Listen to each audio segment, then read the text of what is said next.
Hi there, welcome to Grain TV. I'm Kevin McNew. It's Tuesday, May 9th, and a mixed day in the markets. Let's take a look at Grain Edge's trading platform and see what the trade action was like today.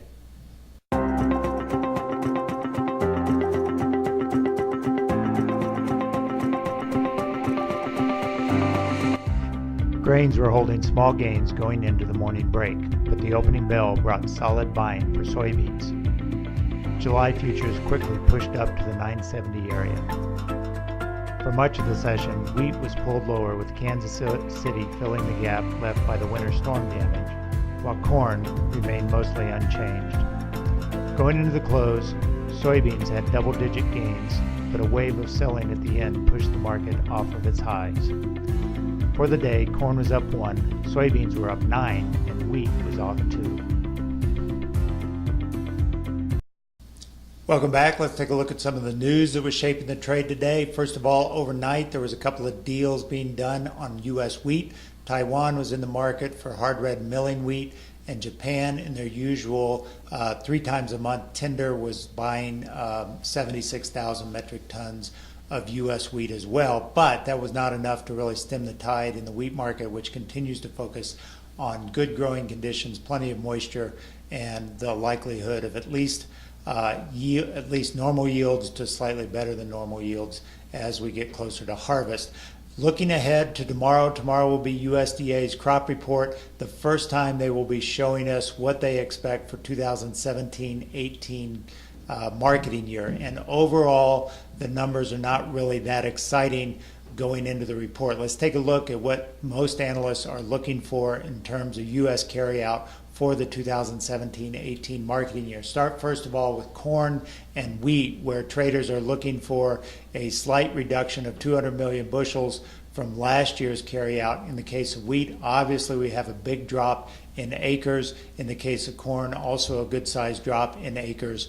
And so that has traders leaning towards a smaller carryout, but still very big, nearly 1 million metric ton, or sorry, 1 billion bushels for corn, for wheat, and 2 billion bushels for corn, which is certainly very, very large stocks. In the case of beans, they're looking for a big jump because of the big increase in soybean plantings, going from 445 million bushels at the end of this marketing year to next year's projection around 555. So that's what traders are expecting in tomorrow's report to be released at 11 o'clock Central Time. Obviously, these are just forecasts by USDA. There's nothing really scientific or survey-based on them. They are simply just guesstimates. Some traders will be watching closely to see what USDA does on the world balance sheets based on China's import demand.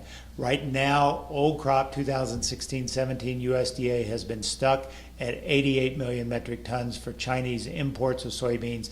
Those numbers are starting to suggest we should be higher, somewhere around 89 to 90 million for the current marketing year.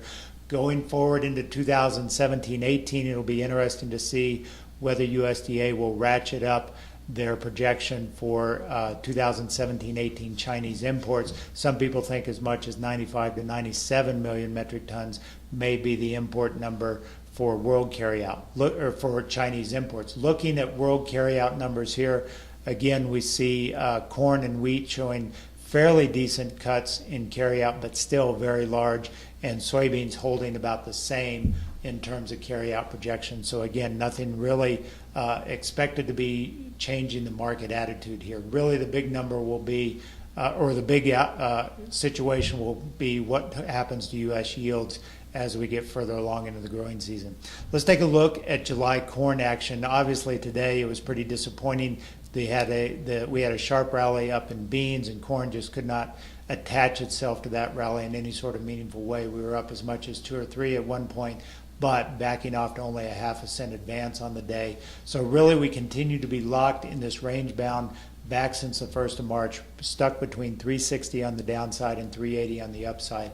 If the USDA throws weak export numbers, let's say, at the U.S. balance sheet, because certainly we'll have more competition from South America in the latter half of this calendar year, that could certainly cause ending stocks to rise and corn numbers to come down in terms of pricing. So 360 is not that far away from where we closed at today. So we could see some downside capitulation if the ending stocks number come out negative.